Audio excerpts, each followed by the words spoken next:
দর্শক, এই মুহূর্তে বাংলাদেশ এবং বাংলাদেশের বাইরে যে যেখান থেকে চ্যানেল আইয়ের পর্দার সাথে সংযুক্ত আছেন তাদের সকলকে স্বাগত জানাচ্ছি সময়ের আলো নিবেদিত নতুন বাংলাদেশ নতুন অর্থনীতির নতুন একটি পর্বে। সাথে আছে আমি সূচনা, এবং আমাদের এই প্রত্যেক পর্বে আমরা কথা বলি বাংলাদেশের অর্থনীতি দিয়ে। নতুন বাংলাদেশ নতুন অর্থনীতিতে আসলে কি কি চ্যালেঞ্জ আছে, উত্তরণের পথ কি, এবং সেই সাথে যে লক্ষ্য নিয়ে আমরা আগাচ্ছি সেই লক্ষ্য আদৌ অর্জিত হবে কিনা, কত দূরে আছে সে পথ, সবকিছু নিয়ে বিস্তারিত আলোচনা হবে। এবং আজ আমাদের সাথে আলোচনার জন্য একজন বিশেষ অতিথিও আছে। চলুন দর্শক পরিচিত হয়ে আমাদের আজকের অতিথির সাথে। আজ আমাদের সাথে স্টুডিওতে উপস্থিত আছেন পায়োনিয়ার ইন্স্যুরেন্স কোম্পানি লিমিটেডের ব্যবস্থাপনা পরিচালক সৈয়দ শাহরিয়ার আহসান, যিনি সাবেক ম্যানেজিং ডিরেক্টর হিসেবে দায়িত্ব পালন করছিলেন সাধারণ বীমা কর্পোরেশনের সাথেও। স্বাগত। ধন্যবাদ। কেমন আছেন?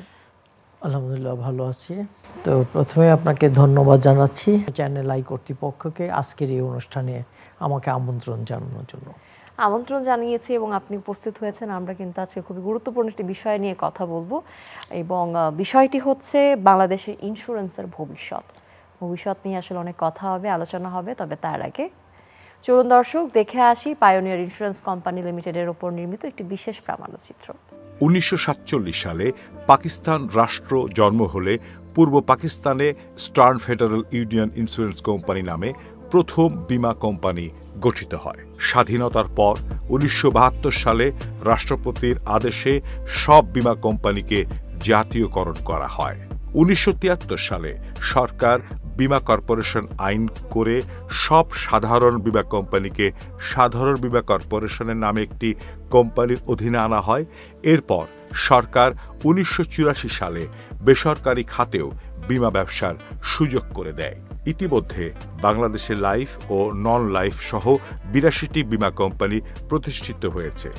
আমাদের এই বাংলাদেশে বীমা শিল্পে বিশাল সম্ভাবনা থাকার পরও শুধুমাত্র সৎ, যোগ্য, অভিজ্ঞ লোকের অভাবে আমাদের এই বীমা শিল্প আজ যেন গভীর সাগরে ঝড়ের কবলে পড়া জাহাজের মতন ডুবুডুবু করছে। ইন্স্যুরেন্স ব্যবসার এমন দুরবস্থার মাঝেও বাংলাদেশে যে কয়টি জেনারেল ইন্স্যুরেন্স কোম্পানি বেশ সফলতা ও সার্থকতার স্বাক্ষর রেখে দেশে বিদেশে যথেষ্ট সুনাম অর্জন করেছে, তার মধ্যে শীর্ষস্থানীয় একটি সাধারণ বীমা প্রতিষ্ঠান হচ্ছে পায়োনিয়ার ইন্স্যুরেন্স কোম্পানি লিমিটেড। বাংলাদেশের বেশ কয়েকজন স্বনামধন্য খ্যাতিমান শিল্পপতি, ব্যবসায়ী ও বীমা বিশেষজ্ঞদের নিয়ে 2010 সালে প্রতিষ্ঠিত হয় পায়োনিয়ার ইন্স্যুরেন্স কোম্পানি লিমিটেড। কোম্পানির উত্তরোত্তর সফলতার লক্ষ্যে বাংলাদেশের বীমা শিল্পের উজ্জ্বল নক্ষত্র এবং সাধারণ বীমা কর্পোরেশনের সাবেক এমডি জনাব সৈয়দ শাহরিয়ার আহসানকে পায়োনিয়ার ইন্স্যুরেন্স কোম্পানি লিমিটেডের ব্যবস্থাপনা পরিচালক ও প্রধান নির্বাহী কর্মকর্তার গুরুত্বপূর্ণ দায়িত্ব প্রদান করা হয়। সৈয়দ শাহরিয়ার আহসান তার দীর্ঘদিনের সততা, অভিজ্ঞতা, দক্ষতা, যোগ্যতা দিয়ে প্রায় 1000-এরও অধিক অভিজ্ঞ ও দক্ষ জনবল নিয়ে তার বলিষ্ঠ পরিচালনায় পায়োনিয়ার ইন্স্যুরেন্স কোম্পানি লিমিটেড বাংলাদেশের মধ্যে একটি শীর্ষ জেনারেল ইন্স্যুরেন্স কোম্পানিতে পরিণত হয়েছে। পায়োনিয়ার ইন্স্যুরেন্স কোম্পানি বর্তমানে fire insurance, motor insurance, engineering insurance, travels insurance, aviation insurance সহ এমন বিভিন্ন ঝুঁকিপূর্ণ খাতে বীমা চালু রেখেছে। এছাড়াও এক্সপোর্ট ইম্পোর্ট সহ আরও অনেকগুলো প্রোডাক্ট অচিরেই বাজারে নিয়ে এসে বীমা শিল্পে ব্যাপক পরিবর্তন নিয়ে আসছে পায়োনিয়ার ইন্স্যুরেন্স কোম্পানি লিমিটেড। 2023 সালের অনেকগুলো বীমা অচিরেই বাজারে নিয়ে এসে বীমা শিল্পে ব্যাপক পরিবর্তন নিয়ে আসছে পায়োনিয়ার ইন্স্যুরেন্স কোম্পানি লিমিটেড। 2023 সালের হিসেব অনুযায়ী পায়োনিয়ার ইন্স্যুরেন্স কোম্পানি লিমিটেডের বর্তমান গ্রস প্রিমিয়াম 2869.22 মিলিয়ন থেকে বেড়ে 3055.02 মিলিয়ন হয়েছে। নেট প্রিমিয়াম ১,৫৮১.28 মিলিয়ন থেকে ১,৭৯২.28 মিলিয়ন এবং নেট ক্লেমস ৩৩৩.৩০ মিলিয়ন থেকে কমে ২২৭.৯৩ মিলিয়ন হয়েছে। পায়োনিয়ার ইন্স্যুরেন্স কোম্পানির পেইড আপ ক্যাপিটাল ৭৬৯.৭৯ মিলিয়ন থেকে বেড়ে ৮89.10 মিলিয়ন হয়েছে।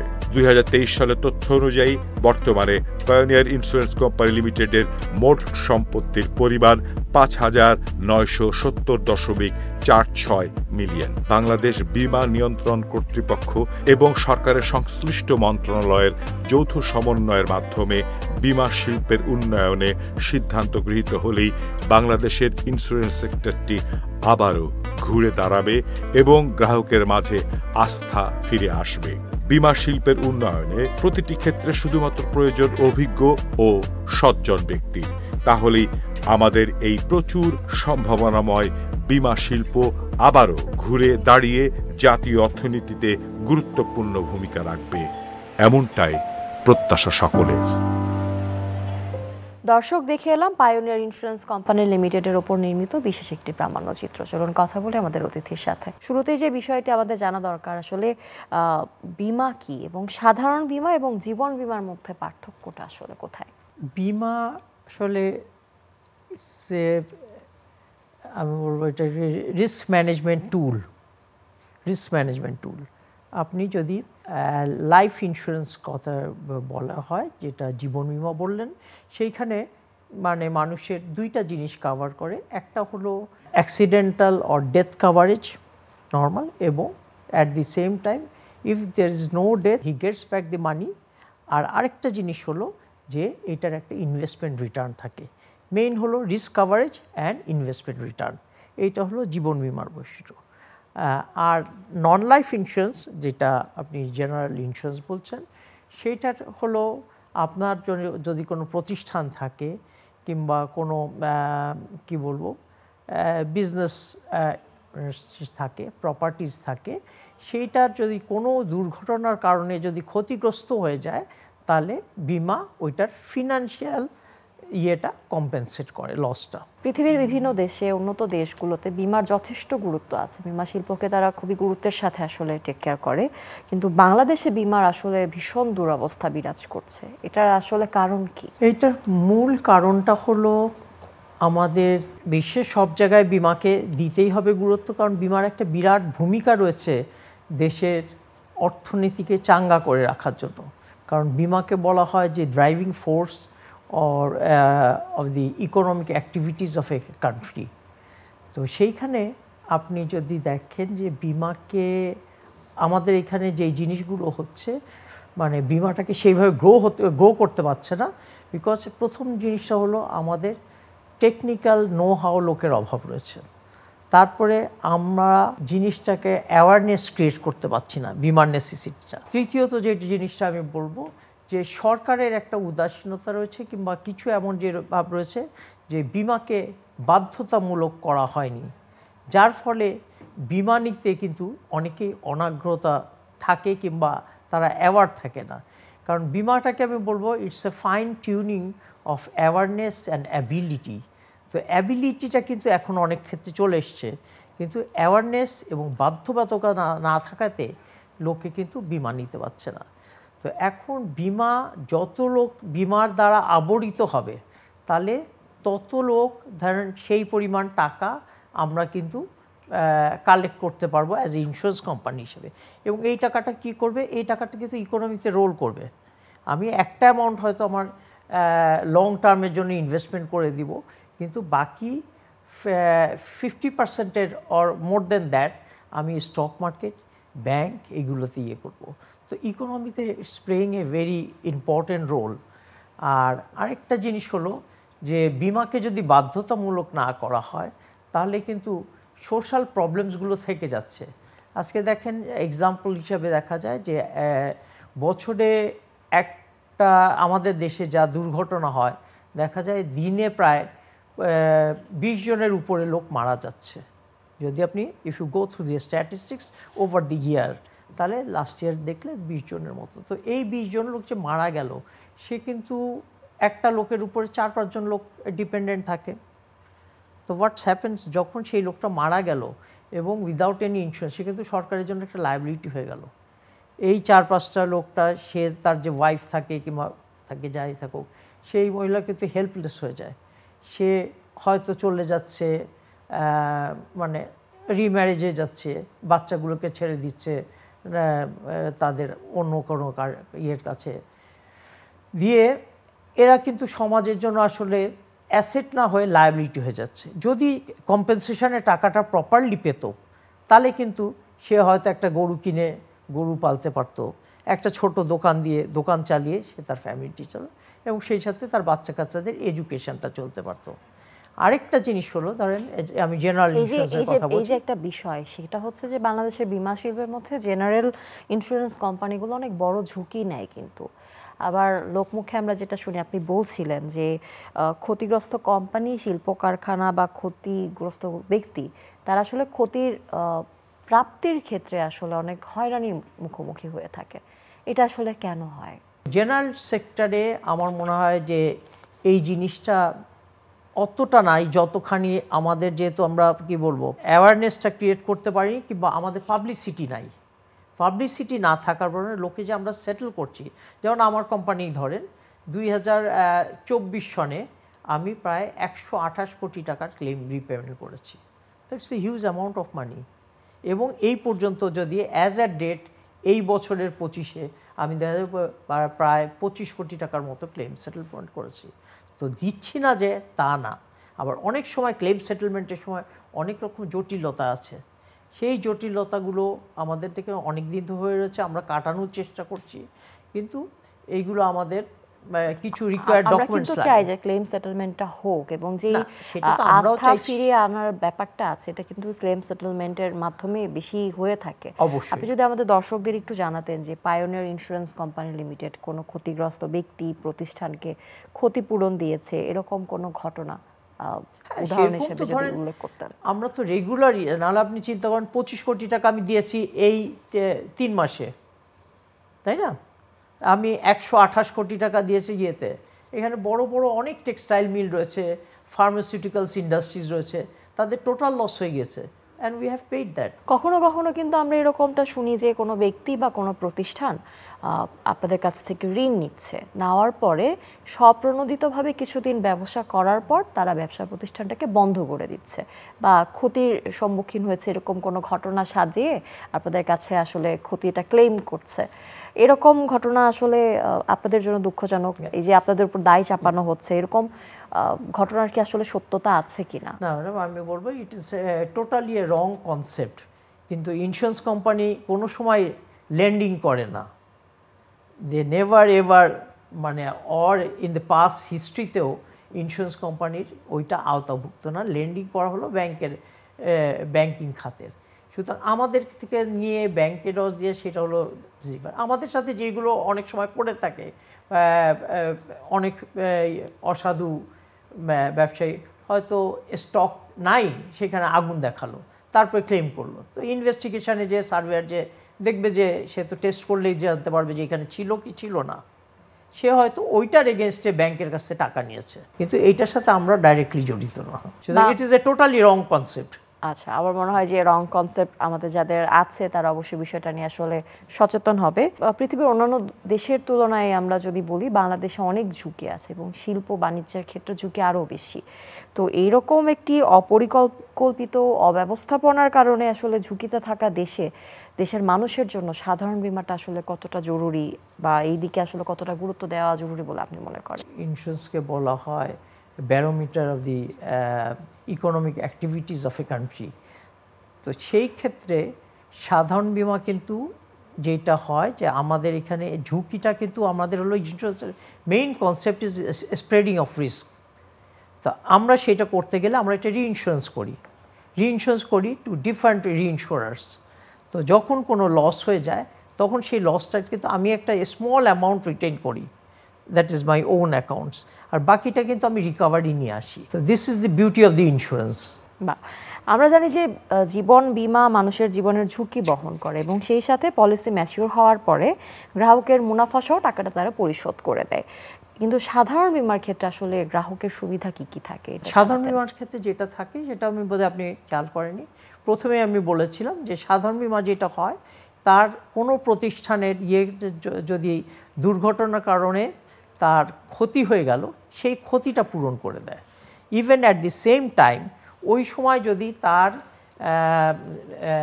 মানে ব্যবসায়িক কাজ থেমে থাকার জন্য যেই ফিক্সড কস্ট এবং আদার লস অফ প্রফিট হয় সেটাও কিন্তু কম্পেনসেট করে। যদিও আমাদের দেশে এই প্র্যাকটিসগুলো সেরকমভাবে আসেনি, আমরা খুব ট্রেডিশনাল ওয়েতে খুব কম জিনিসই করছি। এই যে ট্রেডিশনাল ওয়ে ফলো করার একটা ব্যাপার আমাদের সবার মধ্যেই কিন্তু আছে, আমরা খুব সহজে আধুনিক ব্যবস্থাপনায় নিজেদেরকে নিতে চাই না।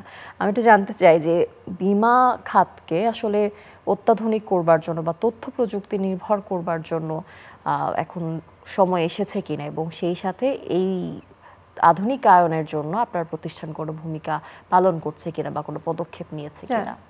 অবশ্যই, এটা অনেক দিন বীমা শিল্প আমাদের এখানে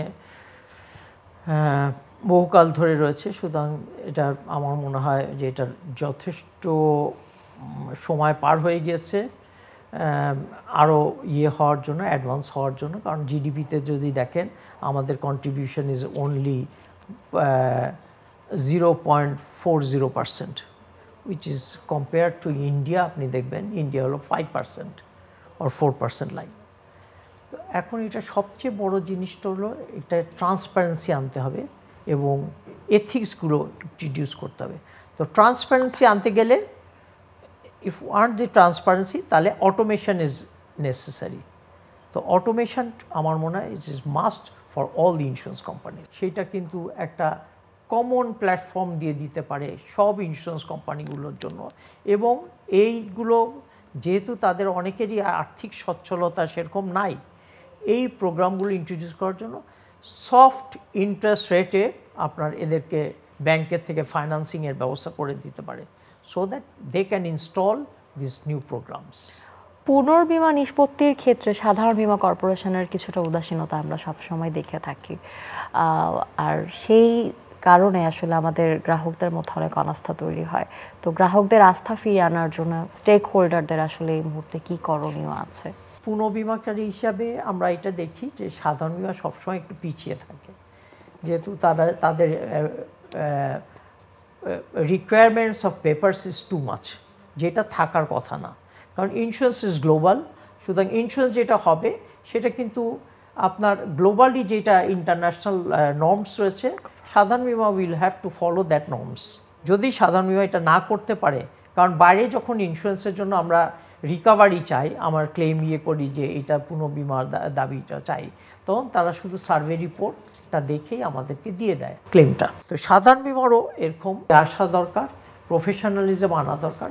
এর জন্য সাধারণ বীমাকে আরও ট্রেন লোক আনতে হবে, এবং আরেকটা জিনিস হলো সাধারণ বীমাকে কম্পিটিটিভ করতে হবে। কম্পিটিটিভ করতে হলে সরকারের উচিত হবে আরেকটা বীমা প্রতিষ্ঠান দেশে আনা দরকার, এবং আমার মনে হয় একটা যদি বীমা মানে পুনর্বীমা প্রতিষ্ঠান, তাহলে দুইজনের ভিতরে কম্পিটিশান লেগে আমাদের যে ম্যান্ডেটারি রিকোয়ারমেন্ট 50% তারা এমনি বসে বসেই পেয়ে যাচ্ছে, সেইটা তখন তাদের ভিতরে একটা কম্পিটিশান হবে, এবং আমার মনে হয় এটা that will help them to improve there service.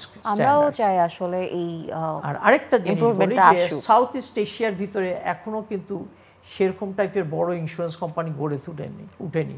সুতরাং যদি কেউ মানে নতুন একটা পুনর্বীমা কোম্পানি সরকার কিংবা পাবলিক প্রাইভেট পার্টিসিপেশনের মাধ্যমে যদি পুনর্বীমা প্রতিষ্ঠান করা যায়, তাহলে এই জোনের যে ব্যবসাগুলো রয়েছে সেইগুলো কিন্তু এরাই আন্ডাররাইট করতে পারে। তাহলে ইউরোপিয়ান এখন যদি দেখেন এই কয়েক বছর ধরে বেশি কিন্তু ওই অ্যাডভান্স কান্ট্রিজগুলোতে সাইক্লোন, ফ্লাড, হারিকেন এইসব টাইপের নানান রকম ন্যাচারাল ক্যালামিটিসগুলো হচ্ছে, এবং এইগুলো যেহেতু তাদেরও এখানে ইন্স্যুরেন্স করছি, তারা প্রত্যেক বছর ওইটার একটা কারণ দেখে এই বছর we suffered loss for this cyclone, for this এইগুলো তারা বলতে থাকে, তাতে আমার প্রিমিয়াম রেটটা বেড়ে যায়, ইন্স্যুরেন্স প্রিমিয়াম কস্টটা। কিন্তু এই জোনে যদি আমি দেখি এই সাউথ ইস্ট এশিয়ার ভিতরে কিন্তু এরকম নাই। আমরা আরও একটা বিষয় দেখে থাকি, বাংলাদেশের বেশিরভাগ বীমা প্রতিষ্ঠানগুলো আসলে কর্পোরেট গভর্নেন্স কোডটা মানছে না। আর এই কোডটা না মানার কারণে যেটা হচ্ছে, বীমা খাতে দুর্নীতি বাড়ছে, হয়রানি বাড়ছে। ভবিষ্যতে কর্পোরেট গভর্নেন্স কোড মানার জন্য আসলে বীমা প্রতিষ্ঠানগুলোকে কিভাবে আমরা অনুপ্রাণিত করতে পারি?